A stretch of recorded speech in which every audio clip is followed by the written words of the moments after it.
A pleasant morning to all of you. Welcome to the program Agenda. I'm your host, Cito Beltran. Thanking you for joining us today on this 7th day of September. It's a Wednesday and it is promising to be a sunny day. Maglaban na po yung maglalaba. Welcome. And today, let's get the ball rolling with our daily starter. And it's a good reminder for all of you watching us how to reflect on life. Our daily starter is from the book of Proverbs, chapter 27, verses 1 to 2. Do not boast about tomorrow, for you do not know what a day may bring. Let someone else praise you and not your own mouth, an outsider and not your own lips. Okay, so it's a reminder to be humble. It's a reminder not to get ahead of yourself or get ahead of life. Kasi marami sa inyo na nakikita ninyo ito. I'm sure you've seen this. We've all seen this. People saying, oh, tomorrow we're going to do this. We're going to build this. We're going to expand. We're going to buy, blah, blah, blah, blah. That was the expansion mode mentality pre-COVID. And when COVID hit, I think a lot of people got a very rude awakening that they had no control over business, over life, and particularly over a disease like COVID, and it kind of brought us back to reality. Now, things are picking up again, and some people are beginning to become a little overexcited. So do not boast, wag kang maging mayabang, at wag kang presumido, or wag mong iniisip na bukas magagawa mo na lahat. Even our brothers who in the Islam faith always say in their words, God willing, God willing, God willing, because they realize, and it has become part of their faith, that, you know, they are not the masters, it is God. Okay, now, just a shout out, thank you to all of you who are subscribers of Cignal TV, viewers of One News PH, and thank you for those of you who watch Agenda and try to catch us even on Facebook and on YouTube, okay? All the way to Holland. Okay, I just discovered that my media activities are being watched not just by my wife and daughter, but an entire family in Holland. I found out late last night. Okay, now let's go to the front page of the Philippine Star. Today, September 7, 2022. The headline is Philippine seeks clemency for Mary Jane, according to the DFA. Foreign Affairs Secretary Enrique Manalo brought up the matter with Indonesian Foreign Minister Retno Marsudi last Sunday on the sidelines of the state visit of President Marcos. Foreign Minister Marsudi said she would consult the Ministry of Justice on the matter. Okay, at the top of the front page, health workers demand the release of their COVID benefits, which are now technically back pay, because what they are demanding for are benefits that apply to July to December 31 of 2021. And it's already August 2022. This, unfortunately, is pathetic, okay, sad, and an embarrassment when our government frontline workers have already delivered the services and the government takes more than, 8 months, almost a year to pay for services rendered. If this were private sector, na-estapa na ang pamahalaan. Okay, Marcos visits Singapore. President Marcos has arrived in Singapore past noon yesterday for a 2-day state visit intended to bolster bilateral relations and cooperation in several areas between the two countries, including counterterrorism and data privacy. Coming from Indonesia, going to Singapore, BBM can't accept Philippines importing galunggong and has called or asked Indonesian counterparts for help, okay, in developing Philippine fisheries industry. And that medyo ako po ay nabulunan dyan sa statement na yan because like rice, where the Philippines was one of the leaders in rice production, we have in the Philippines been ahead of the game in terms of marine or aquatic farming, fisheries development, etc. Napabayaan lang, and so many of the best technicians and experts in fisheries all migrated to other countries. So, Mr. President, we are not behind, we are not ignorant, we just let it all go to hell. Perhaps under your leadership, we will be able to do something about it. Okay, the center photo is President Bongbong Marcos and First Lady Lisa Araneta Marcos arriving at the Ho-B Auditorium of the National University of Singapore, where over 1,500 OFWs were gathered. And okay, as still connected to the President's state visit in Indonesia, strategy in settling sea dispute, Marcos eyes Philippine-Indonesian strategy in settling sea disputes in the West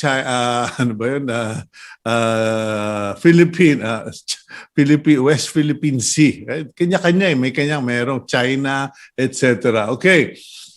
A bit of bad news for importers primarily, and for most of the Filipino consumers. The Philippine peso has hit an all-time low in the exchange to the US dollar. It is now 57 pesos for 1 US dollar. It is feared that this is going to trigger so many price hikes and serious inflation, given the fact that most of our necessities and fuel, they're all imported. Okay.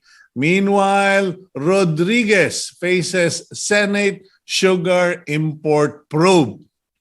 The man who was too busy to join the Senate investigation on the importation of sugar showed up at the Senate 1 hour after the senators were signing a subpoena for the executive secretary to appear. So mukhang nagkakaliwanagan na sila doon, and Executive Secretary Vic Rodriguez got permission, and I do hope that that is one issue that can now be settled with finality, kasi napakaliit na bagay, naabot pa ng Senate investigation. Okay, government helpless versus tech scams, data breaches, etc. The Secretary of the Department of Information and Communications Technology, appearing before Congress, said it is really difficult to pinpoint where these data breaches exactly came from. There could be a leak, and that is the current state of affairs. Last but not the least, we have a photo on the My City, My SM, My Music launch. The life and works of national artists for music, Dr. Ramon Pagayon Santos, were recently showcased during the premiere launch of My City, My SM, My Music. the block of the SM City North EDSA. Congratulations. And please try to make time if you are in that area to appreciate our culture and our music. Okay, that's about it for the front page of the Philippine, Philippine Star. Let's now go to our first interview. We are doing a feature on two individuals today. One is a retired pastor for the well-being of pastors. Kumbaga, if you go to church and you go to your priest or you go to your pastor when you have problems or concerns.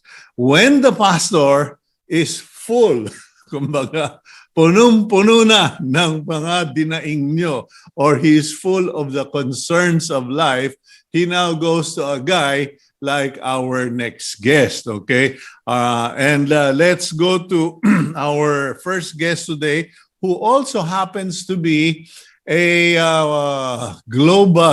globally certified, related advisor, counselor, and book author. Mabuti pa siya, nakadalawang libro na. Ako hanggang hanggang tawag nila doon, preface. Okay, let's go and introduce our first guest. Aside from being a volunteer pastor, Tito Almadin is a licensed clinical pastoral counselor at the National Christian Counselors Association in Florida, USA. He is also a member of the Family and Pastoral Counselors Association of the Philippines. Almadin currently sits as board member of the Philippine Association of Christian Counselors. Okay, good morning to you, Pastor Tito Almadin. Welcome to the program agenda. Good morning, Cito, my friend, and thank you for having me in your show this morning. You know, your name regularly cropped up when I would ask people for suggestions who we could have as guests on agenda. And it became difficult for me to decide to invite you because it's a very confusing situation. I guess I'm the one of those na di kahon mag-isip. I stereotype people or I put them in boxes. Okay, you're a pastor, you're a pastor. You're a counselor, you're a counselor. And then you're a book author, you're a book author. But when they put all of that in your resume, I said, hey, what will I talk to him about? There's just too many things to talk about. But anyway, so what have you been keeping yourself busy with? Oh yeah, I'm just you said I just recently retired 2 years ago as a pastor, but I'm still pastoring a church. I'm still doing what I'm doing before, but not in a full-time basis anymore. Mm-hmm. But at present, I'm doing my second career, and that is being a professional mental health counselor in our country. Akala ko counseling, yes, a lot of mental health issues, marital issues, family issues for that matter. Okay, akala ko you were doing apostolic work, meaning looking after your apo or your grandchild. But anyway, so you're doing mental health counseling. Is it a far, how do they say it? Is it a far jump or from being a pastor? Because, being a pastor and pastoring pastors, that entails a lot of counseling work, even mental health counseling. Yeah. It's not that far, Cito, no? Because in the church, we don't use mental health disorders or mental health condition to our pastors. No? It's just, we term it as challenges in their personal well-being. Well-being is actually the term that we use in church, no? But in the secular world, they call it a spade. It's called it a mental health disorder or emotional disorder. It's in a medical field that we do, no? That's why in my profession, I do Bible-based counseling. I integrate psychology and theology, church studies into one. Because, man is a body, soul, and spirit. Everyone needs help. in their times of need. Now, okay, well, you say, okay, we talk about well-being. What mental health issue or well-being issues do pastor have to deal with? Because, most people think, bulletproof yung mga pastor na yan, yung mga pari na yan, yung mga church elders. They don't get, they're trained, they're spiritually gifted for all of this. But you're saying they too have their share. Yeah. I've been a pastor for more than 35 years, Cito. That's why I know one, no? Because I myself is had bouts of experiences. No? The number one, actually, no, based on my experience, personal, and also those people I've counseled through the years, the number one problem of many pastors is what we call burnout. Whether they accept it or not, they or deny it or ignore it, you can easily detect when they're seated in front of me, and I'll try to assess and evaluate how they think, how they manage their emotion, how they react to situation and criticism and accolade, appreciation. You can always see the reaction within, no? Because through the years, we accumulate a lot of emotional toxin. We call it wear and tear, just like any car. Because this body is a wear and tear person, no? And our persona will always be affected by a lot of things in life. We are still human, no? My calling as a pastor and our calling as a pastor is just a function that we need to do as a pastor, but yet we have our private lives. I'm also a father, I'm a husband, I'm a son, I'm a citizen of our country, I'm a neighbor, etc. I do a lot of things. I still eat 3 times a day. I manage my car. I manage my finances. In other words, tao ka pa rin, tao lang po. Tao lang po. Okay, now, merong mga bagay na kailangan ayusin. Okay, but Pastor Tito, most people assume, correctly or incorrectly, that people of the church, regardless of what faith you subscribe to, people of the cloth, people of the church, their primary problem are often financially related because maliit nga ang kita or walang kita, usually budget lang or allowance or gift love. Sabi nga, love gift. Is that accurate, or is that a misconception the public have of pastors' problems? In the rural areas, no, we can say that it would be a very realistic view of it, no, because in a rural area where your members are farmers, no, they don't need to, they cannot give so much that we can. Yung iba nga sa probinsya ang binibigay bigas, manok, baboy, kung ano yung paninda, gulay, no. Aba, ginto na ngayon yan. Ginto na ngayon yan. Yung pera, walang nabibili. No? Pero siyempre, mga pastors, may pinag-aaral na anak, may binabayaran na bills, may healthcare, etc. It seems pastors are very resilient, no. I knew that for a fact, no. I've been from the very basic of being a pastor, and right now, where I have been. So is that the first problem? Not really. Okay. Not really. Because once you put your foot in the ministry, you should be prepared for that. Because kung gusto mo lang magpayaman, sabi nga ibang tao, mga pastor na kausap ko, hindi na tayo mag-ministry. Gumawa na lang tayo ng isang circular job, etc., etc. Pero the heart to serve God in full-time basis is a calling that we cannot resist. What are the things that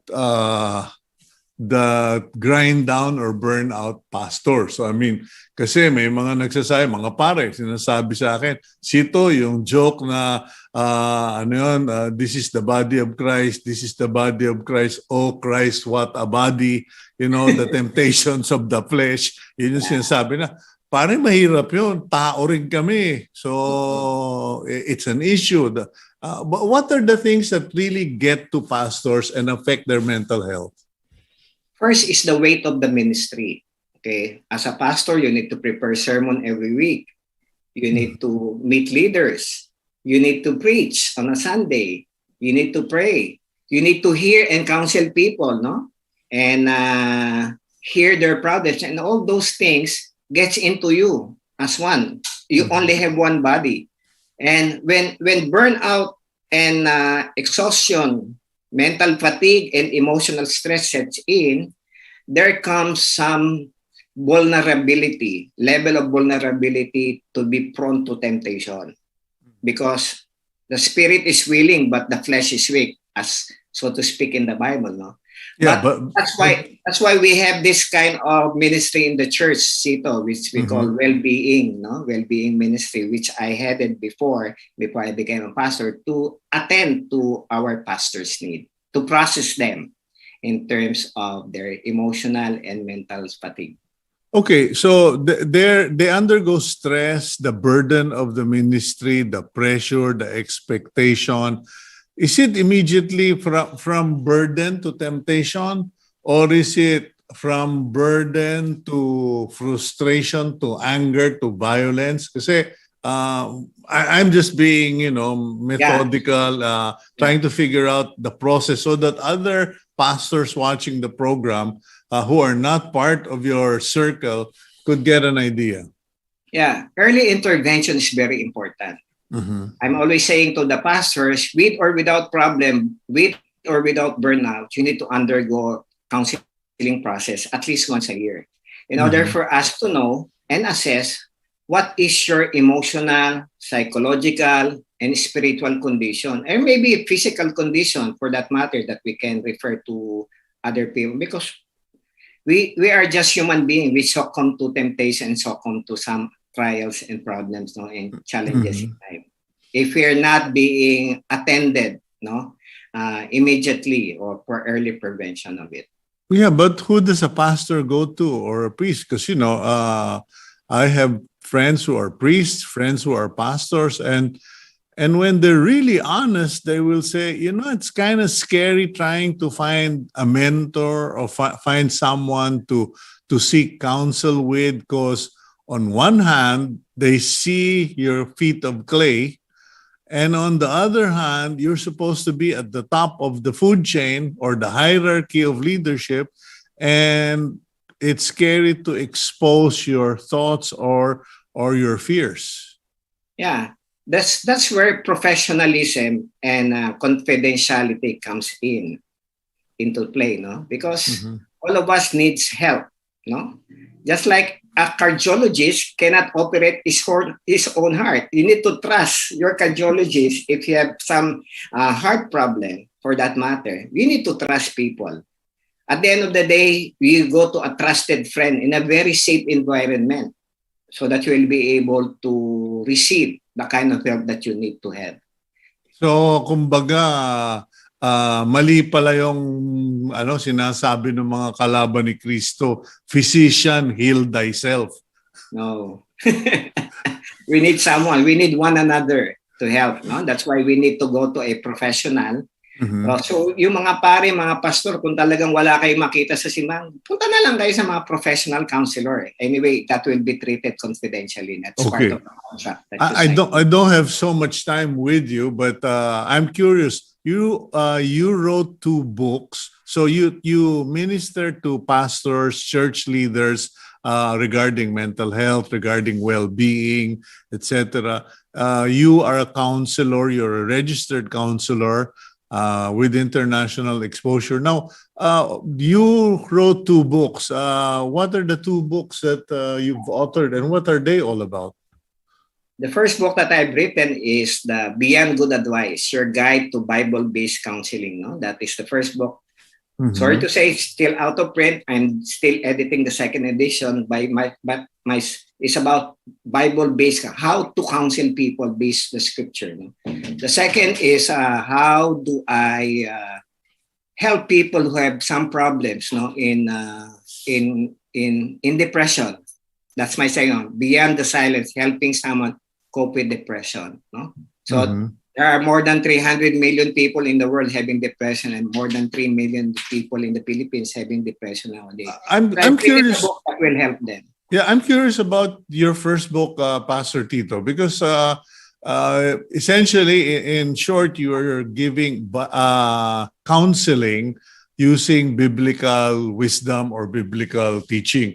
Now, that doesn't always get off, or that doesn't always get off well with some people. It's like there are people who are not spiritually attuned.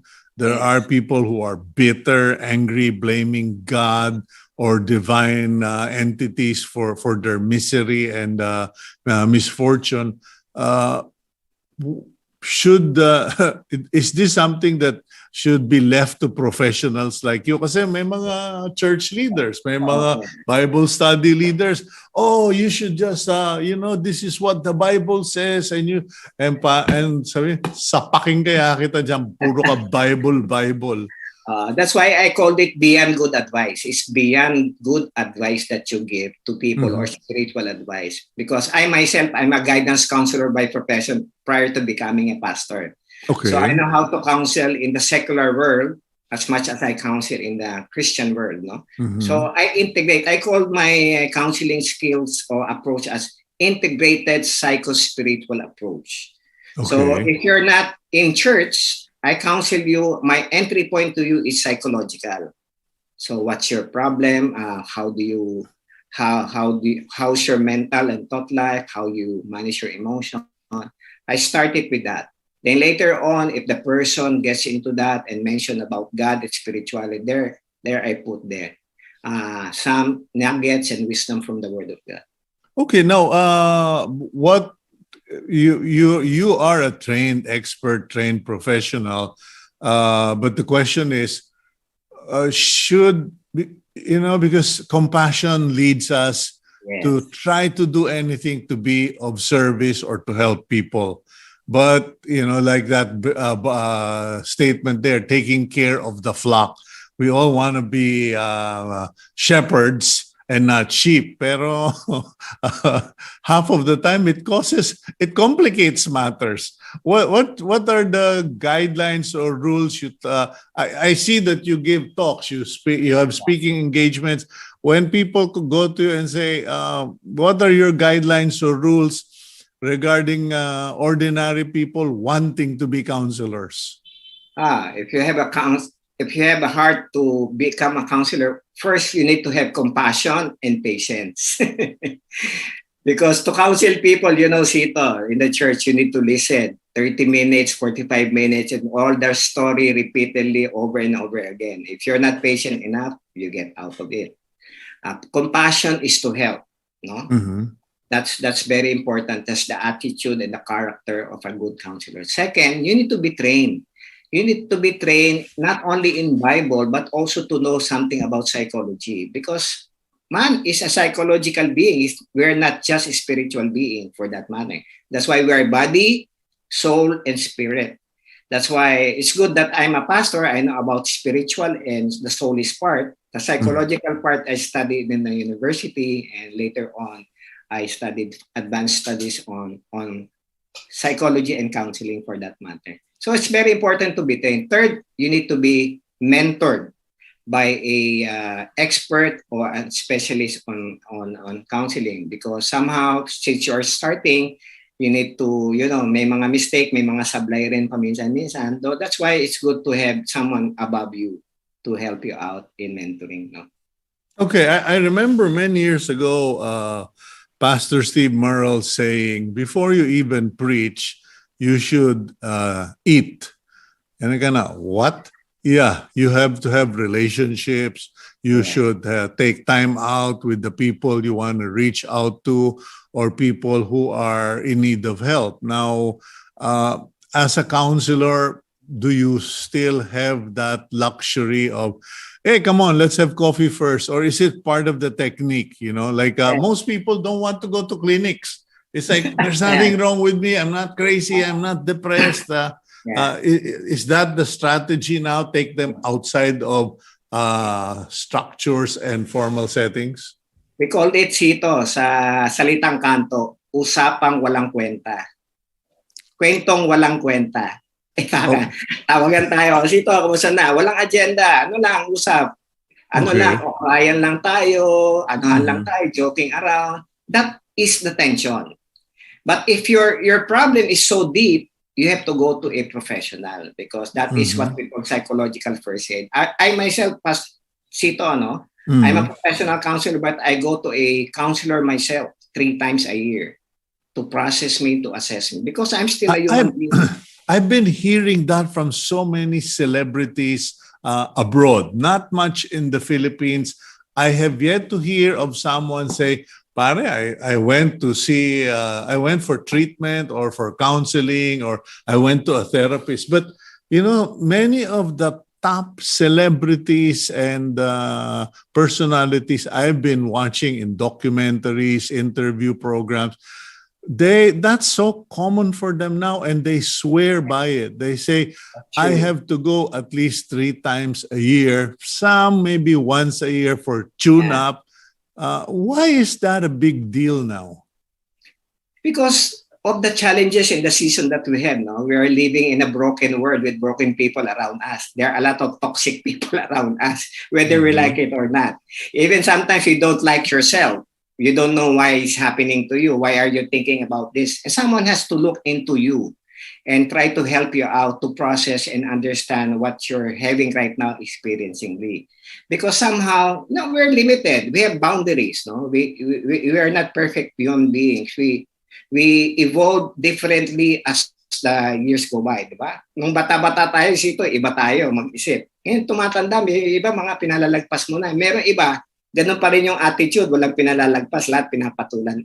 It's time to change mindset. And Mhm. sometimes, it's not enough to tell to the person, you need to change the way you think.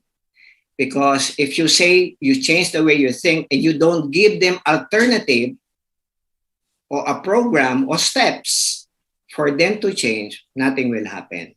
And that's what professional counseling does in the table. So telling them what's wrong with them is just an opinion. Telling them what's wrong with them and walking with them and guiding them, that's counseling. Yes. But most of the time, I don't say what's wrong with you because sometimes people are very sensitive, di ba? They say, this is something that is happening in reality to you. This is Na, your reality. Ito yung realidad mo, Sito. Ito realidad mo, Tito. So maaari siguro konting adjustment, konting tweak na ganito. Dahan-dahan, I walk with you. Ang tawag naman natin doon, therapy, no? Yung talk therapy, eka nga. mhm. As we continue to have sessions, 1, 2, 3, 4 sessions, until you get by and adjusted to a new situation. Ang tawag natin dyan, transitions. Diba? Okay. Well, my wife always says, Sito, you are kind and compassionate, but you are not gentle. Uh, Yes. but do you believe, or would you agree with me that there is just a certain segment out there who just need tough love? I mean, couples fight over that, raising their children, teams fight over that, etc. And even professionals quarrel about the issue of tough love, because some people have managed to manipulate others so well that they can get away with murder. What's your Tough love, opinion on tough yeah. love? Tough love is okay for as long as you have built a good relationship to the person. Mhm. Like for us, we could be tough love. You can say things to me, I can say straight to you because we know each other better. But for people who doesn't know you that they don't know you either, so Mhm. it's kind of sensitive issue. But you can do that in a way that they will realize I need to change this because somehow for a longest time I've been so pasaway, matigas ulo ko. Mhm. So kahit hindi mo sabihin sa kanila yun, marirealize nila. There's a way in counseling that you will lead them to that path of realization. Mhm. Yeah, kumbaga, like one of my lines is, I really care for you and I understand what you're feeling, but please do not do this because I don't want to attend your funeral. Yeah. You can say that as a friend, no problem. But in a counseling setting, you need to navigate a good conversation whereby it spears to the heart and to the mind as well.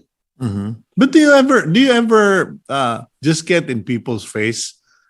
You know, I don't know, parang yun yata yung ministry ko eh. God always sends me the basket cases. And 9 out of 10, I end up telling them to their face what an idiot they are. Or they should have seen things coming their way. Do you ever do that? Do you ever get in people's face?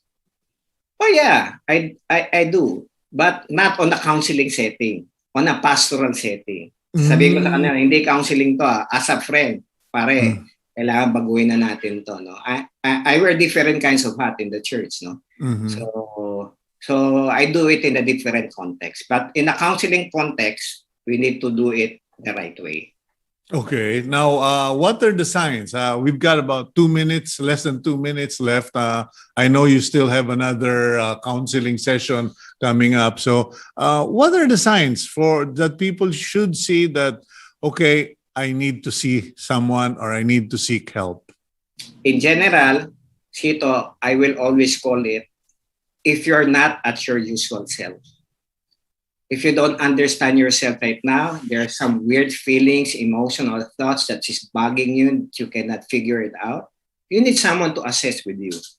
Second, if it is affecting your health, sleepless night, too much emotional burden that you don't know, okay? There are some apparent emotion of sadness, fear, anxiety that is coming into play daily, day in and day out that you don't know the reason why. You try to isolate yourself, and then of course too much self-harm, probably, suicidal thoughts. And I think you need someone to help you out. A professional will help you out. Okay, well, Pastor Tito Almadin, thank you very much for your time, and I look forward to future sessions with you here on Agenda. Not so that I can get free counseling, but so that we can share the knowledge, experience, and wisdom with our viewers. Thank you very much, Pastor. Thank you so much, and good day to everyone. Okay, that's God bless you, Pastor Tito. And we will go for a quick break. And when we return, let's speak with another guest who is a public figure, a personality in his own right, and also is present on traditional and social media. It's going to be a catch up with someone I'm sure many of you are familiar with here on Agenda.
Welcome back, and thank you for staying with us here on Agenda. And our next interview promises to be a wild card because when our guest and me, when we get together, there is no telling where the conversation will go. But nonetheless, let's roll out the Betamax, as they say, to introduce our next guest.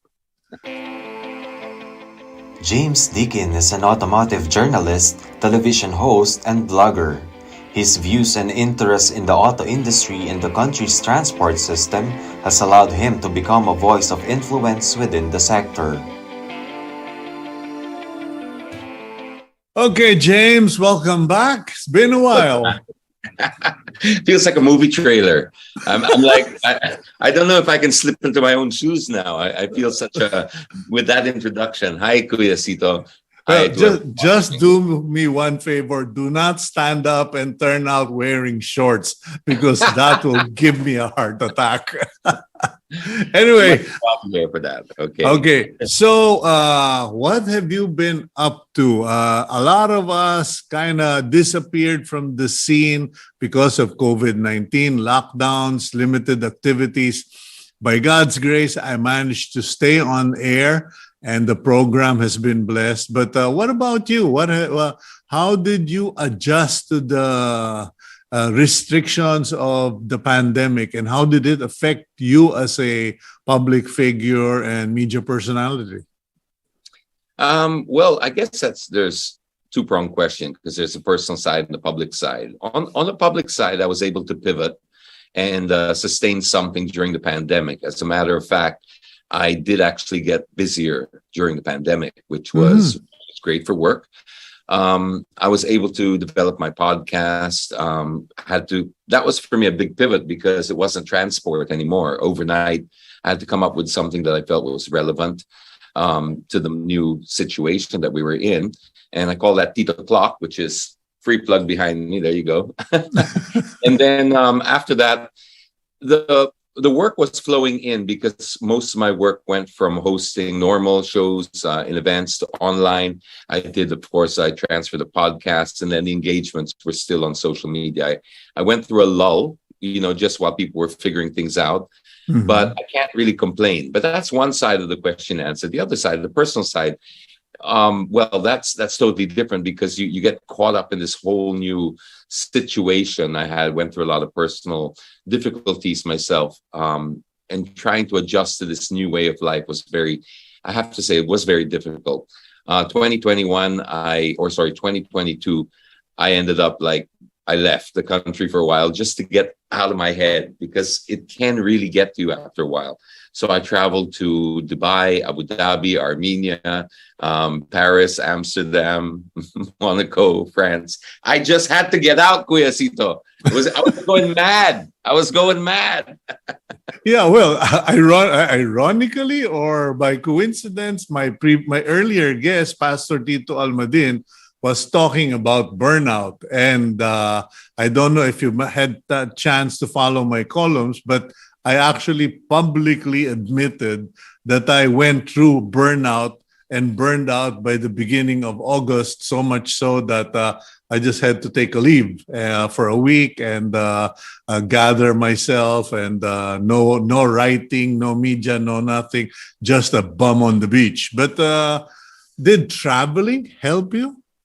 A lot. I would encourage anyone that had the opportunity to travel because it really takes you out of your bubble. And I really felt that, the world is not all the same, because it's very easy to think that this is your reality, this is your world, and your bubble just became smaller and smaller and smaller. The news hasn't been, very helpful because, once you're trapped in your bubble, you just, whatever is fed to you is your reality. And at that time, COVID was just so hot a topic that's all anyone could talk about. And it gets to you. So getting out of there and realizing, wow, this is not the way the whole world operates. I mean, that was already January of 2022. So we were still very thick into this pandemic response. We had quarantines, we had face shields, we had all of that. And in the UAE, they were already walking around maskless, at least outdoors. Businesses were open as normal. They had a different plan moving forward. Armenia, it's like they never got the memo, of COVID. They were just partying like it was 1999. These things were great for my mental health. I was able to really get out of my own head and experience life outside the bubble. And so, yes, to answer your question simply, one of the best things I could have done was to travel and get out. Okay, but was it really? I've monitored you. As your kuya, I monitor. A special set of cases, referring to basket cases. but I monitor you. I watch your work, and I did notice and said to myself, this guy's taking on so much. He's doing so much. Was that the result of you being overly busy even during COVID? Because I simply ran out of juice and I needed to refill the tank, as we always say. But in your case, did you grind yourself to that point of burnout or what? I did, Kuya Cito. I'm not sure how much we're supposed to share on the show, but I'm talking to you, so I'll be very open. I got myself into a bit of a financial situation right before the pandemic, and basically, I'll try to shorten this. But before the pandemic, before anyone knew that this was going to happen, I was doing very, very well in my career. I started to really peak. And I come from no high school education, definitely no college education. So, you look at these opportunities. This is once in a lifetime. This is generational changing. Wouldn't call it wealth because we're not talking about, amassing wealth, but you could change the trajectory of your family is what I'm saying. So I looked at this where I was, and I was going through some personal difficulties already in my life. So I could see all the recipes of a midlife disaster happening, at least the cliche I could see. So I was very worried about that. I said, I've seen this happen to too many people. So what I did was I wanted to create this artificial brokenness to get that hunger that I once had back. This was way before burnout. I wanted to make the most of this time while the sun was shining, make hay while the sun shines. So I spent everything I had. I mean, like every last centavo and more, I put into property, irresponsibly so. Like people say, don't leave a little cash flow. No, I had no cash flow at all. I put everything in, and then I took on one apartment where I had like 6 months to pay off the balloon payment. These were unrealistic figures, even at the best of times, but I wanted to force myself to work really, really hard. Boom, I got hit by the pandemic right then when I signed for the new apartment. So I entered lockdown with a rug pull, and for the first time in my life, in severe debt. Like I have always struggled, but I have never really been in debt. I've always been a hand to mouth, week to week, paycheck to paycheck type of guy. This was before I went out on my own. So to go from that to all of a sudden in debt, not knowing where you're going to get your next job from, or even if there is going to be a job.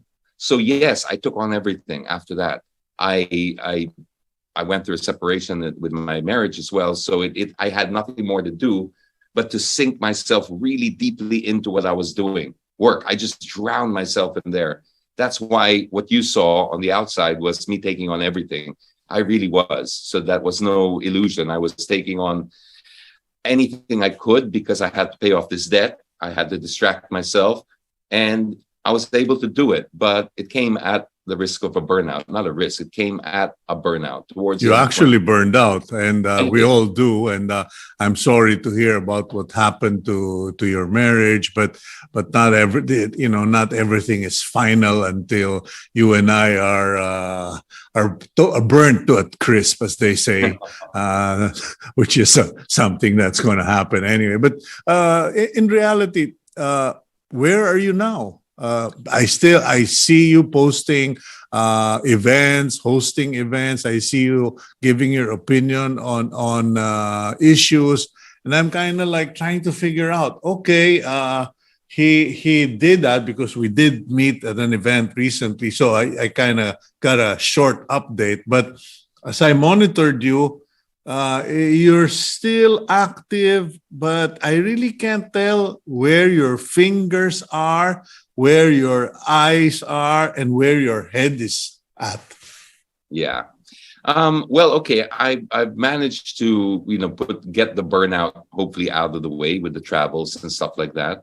So I think I've addressed that. But I'm taking it, I'm just being, I'm still being me, but I'm not as transport focused as I once was. Before I was very single-minded with that.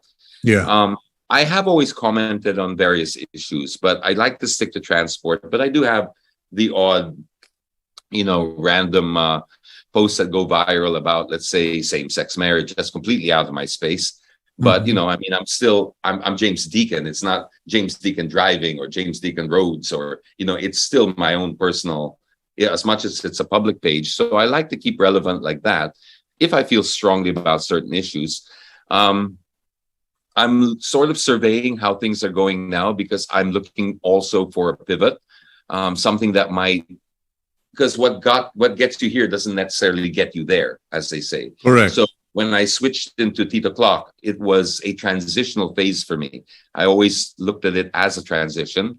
And so now I'm looking at where the opportunities are.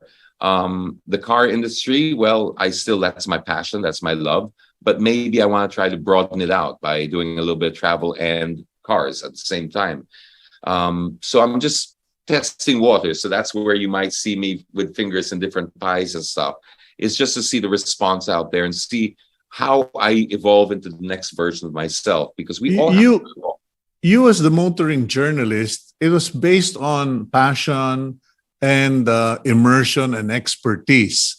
And then you, as the talent, the host, event host, that was, I grudgingly give that to you, was because of your good looks and your in your diction. Okay, so but this transition in your life, I've been there. I'll tell you, I've been there a couple of times over. It's not easy, and what makes it tougher is that we're now in the digital age. Talents are hired based on the number of followers they have. I was just speaking with Jason Lowe, and he was telling me, you're going to freak out because HR, human resource managers, check how many followers you have on social media to determine if they should hire you as a speaker. What's your reaction to all of that? I mean, that's a high bar to jump over.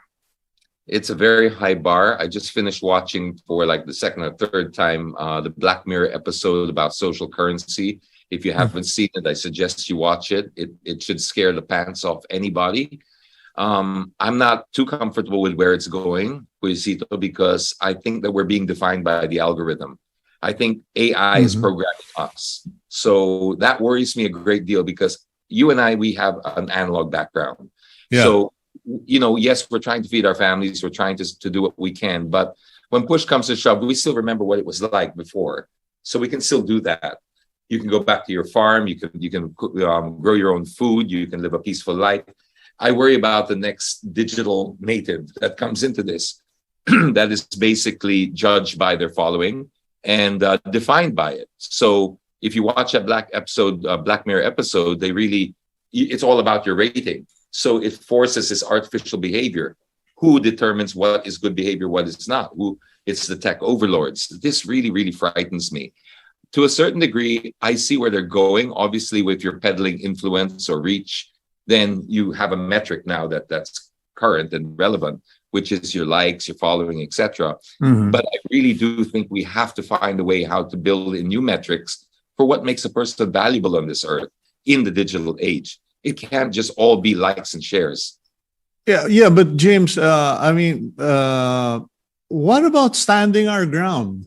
I don't know. I want your input on this, because you're the one who sees me from outside of myself. I've always felt that, hey, I'm going to stand my ground. I'm going to be me. I'm going to be the kuya, the big brother who looks after the pack, the shepherd of sorts, etc. And it's all personal. It's like, I'm going to have a very small community, but it's going to be a community who knows and will be there for each other. Does that still work? Or are you saying whether we like it or not, we're going to have to go digital? Because your career is essentially based on your reputation. You made the success out of your reputation. And was able to monetize it. That's the difficult Yeah. part.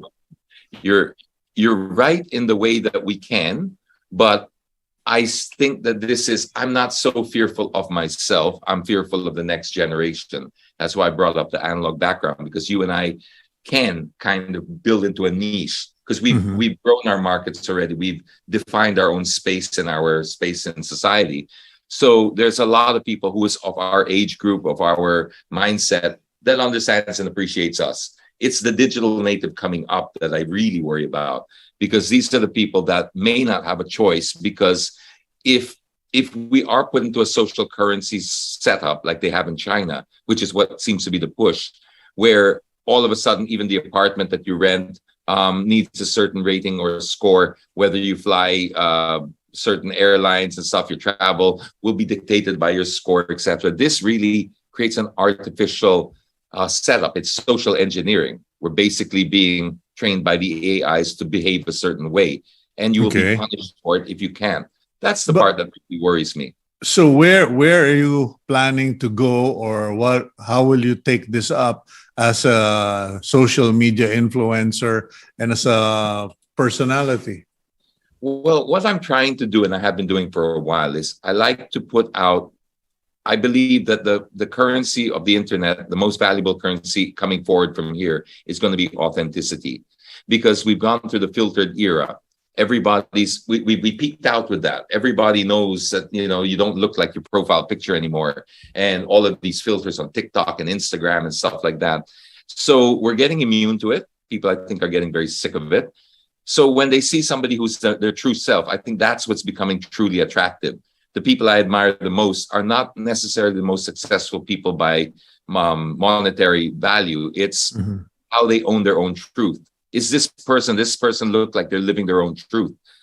People like Dave Chappelle, people like Ricky Gervais, people like Joe Rogan. These are people who, for me, yes, they're successful, but on their own terms, because they're not cancelable anymore. Because they try to cancel Dave Chappelle every day and twice on Sundays. They can't do it because he's already built up this unique following where they're following him for him. He's not afraid to share that opinion out there, even if it's an unpopular one. So he can ride through the waves. But the comedians that are building themselves up, no, they have to toe the line. They have to say what society allows them to say.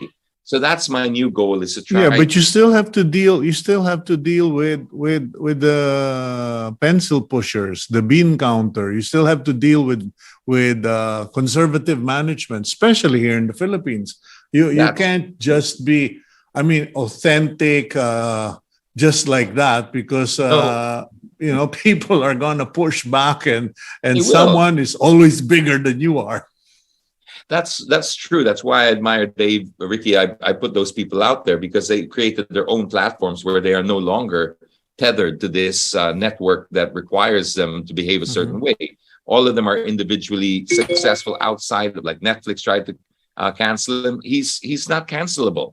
He's already made his fortune. Same with Joe Rogan. He's an independent podcaster. But I want to get to your question, because it's true. It's easy to say, but you have to give these in bite-sized pieces. Like you were mentioning off air, the post about the masks. That's not a strategic post for an influencer. In fact, you would stay away from that. That's not why would you step on that beehive? We all know it's a controversial issue. We all know it's a touchy one. But I want to bring it up because that's what people are talking about. So yes, I might not, the engagement was nowhere near as high as my normal posts, but I need to be me. I need to put that out there. Okay, well, James, I'm going to have to do a part 2 with you, because we've run out of time. I even lost count of the clock, so I'm in deep caca here. So we're going to have to break it up now, and I'll do a part 2 of this conversation, and it's going to be a very interesting conversation nonetheless. Okay, but I hope to see you before that, and do take care, and keep, as they say, put up the stiff upper lip. Thank you, Kuya Cito, and thank you to everyone watching. Good morning. Okay, thank you, Mr. James Deakin. God bless you. And let's go to the blessing for the week. And it is from the book of First Chronicles, chapter 4, verses 9 to 10. Jabez was more honorable than his brothers. His mother named him Jabez and said, I gave birth to him in pain. Jabez called out to the God of Israel, if only you would bless me, extend my border, let your hand be with me and keep me from harm so that I will not cause any pain. And God granted this request. And may I point out, God granted this request.